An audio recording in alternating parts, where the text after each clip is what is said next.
Hello, hello, hello. Long time no see. How's it going, everybody? It's me, McRed2. I'm back again. It's been like a year and a half. Life has been crazy, but I figured I might as well get back to content creation. It's something I really enjoy and haven't really had time for in the last year. But I'm glad to be back. Today we're going to be covering a couple of topics. To jump back in, we're going to be attacking some low-hanging fruit just to get back into the swing of reaction content, political content, things of that nature.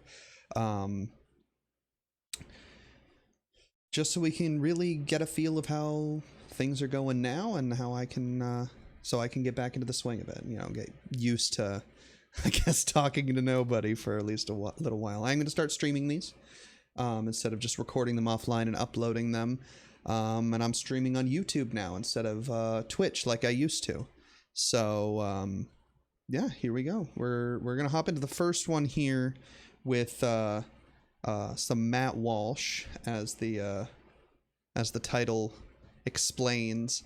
I saw this video and I figured I might take a look at it. It seems like he's speaking to a live audience. It's only a minute and a half long video, so I figured it'd be something quick to cover, just to see what he has to say. Matt Walsh is usually pretty fucking stupid with his takes, his views, and his opinions. I know he recently dropped his What is a Woman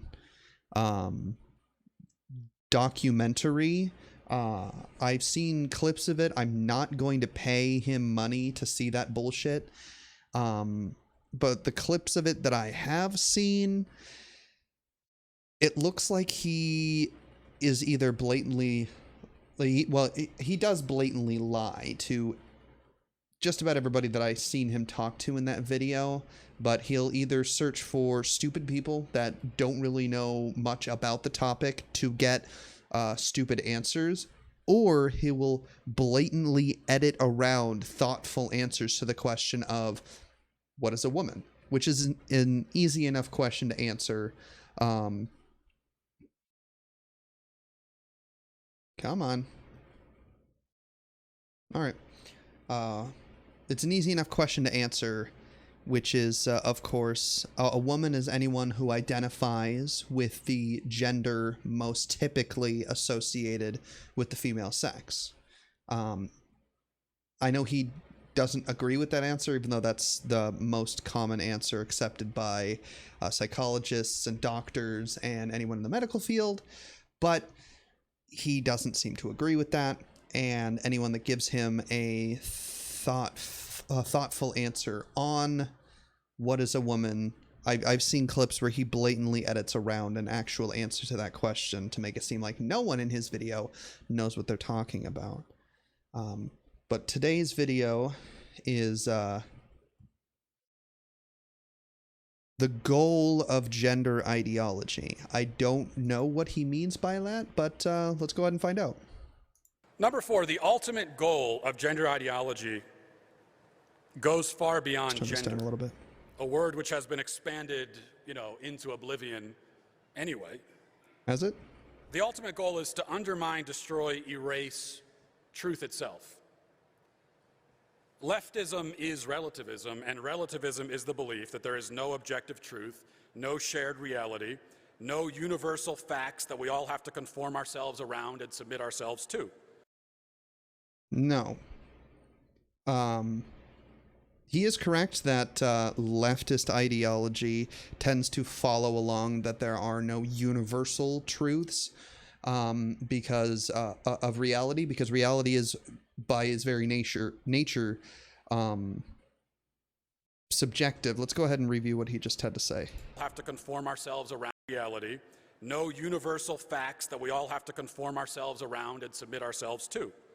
Well, there are universal facts that we have to submit ourselves to and unify around, but those are observable facts about the universe, the speed of light, the distance between the Earth and the sun, how gravity works, the fact that the Earth is round, things that are measurable and determinable through definitive objective facts and data, whereas something like gender, which is, as we know, a social construct, is not something that can be measured with points on a spreadsheet, or with measured with a ruler or anything like that. It's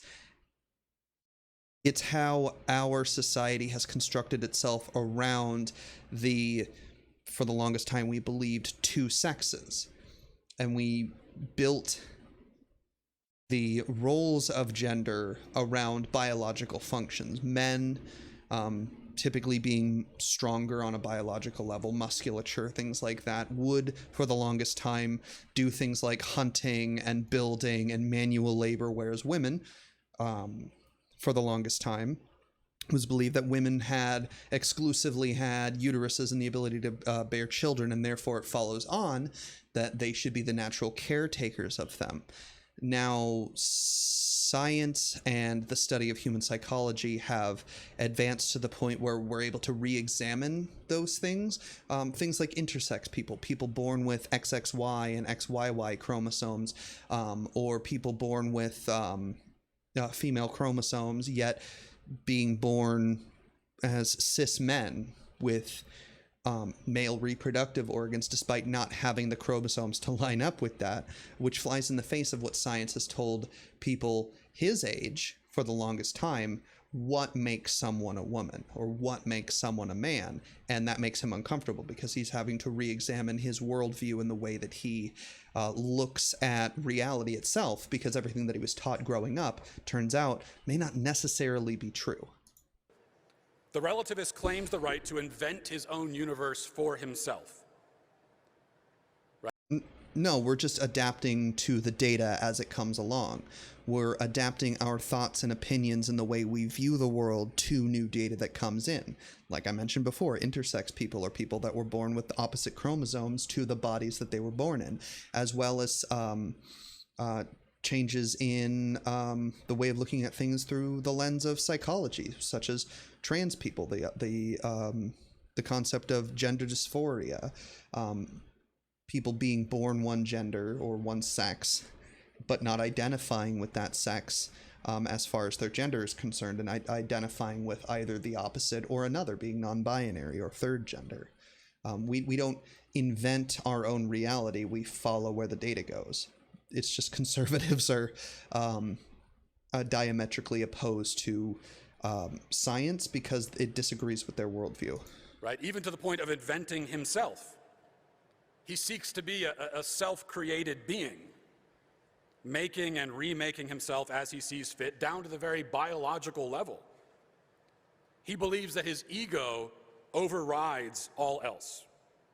So I know Matt Walsh is a conservative Christian, and his Christian beliefs really influenced his worldview and the way he looks at himself. So when he says things like someone who invented themselves, he takes offense to the concept that people don't believe that they were created through some divine influence, through some sort of God or creator being actually creating you, that we are the product of evolution. Which is what science tells us, but it flies in the face of his personal beliefs. And so he's equating people not believing they were divinely created, and instead, through the process of evolution and extrapolating that, expanding that idea that it wasn't a hard set rule that people were created, and allowing, and basically saying that leftists, wokeists, whatever, are allowing them to reinvent all of reality because what we believe disagrees with what he was raised to believe and still does. Everything must bow before it. Language, institutions, science, even his own DNA.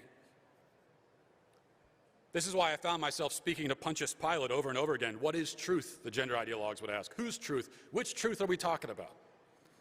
That's true. Which truth are we talking about? Are we talking about the truth that Christian conservatives that believe, that Muslims believe, that Buddhists believe, that pagans believe, or are we talking about the truth that science leads us to?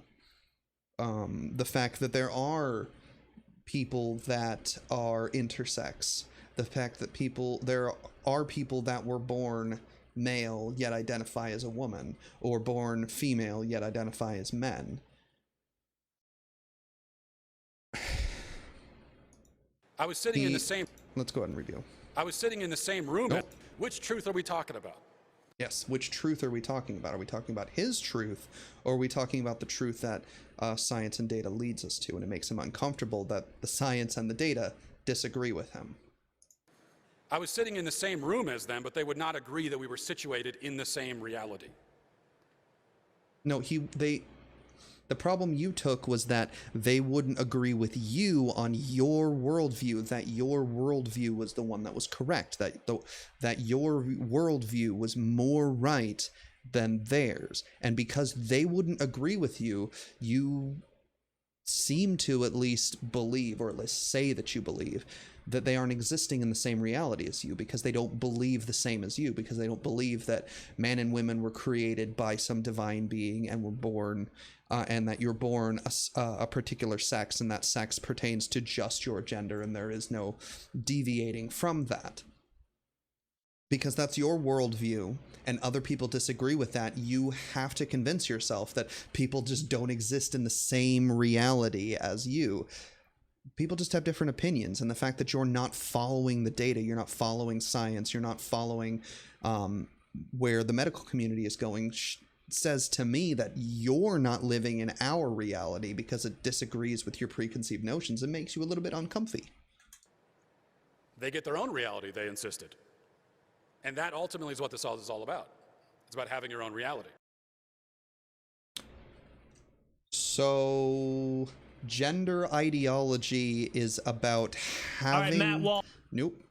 So gender ideology is about having your own reality?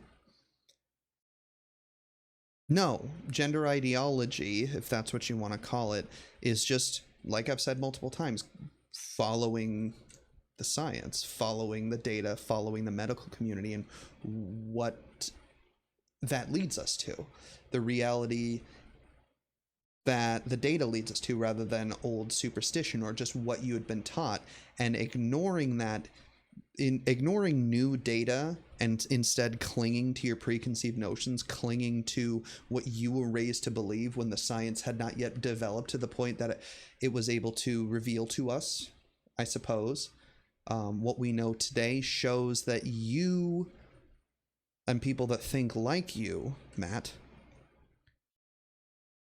don't want to accept what reality is because it makes you uncomfortable. It makes it so that you have to question what you believe.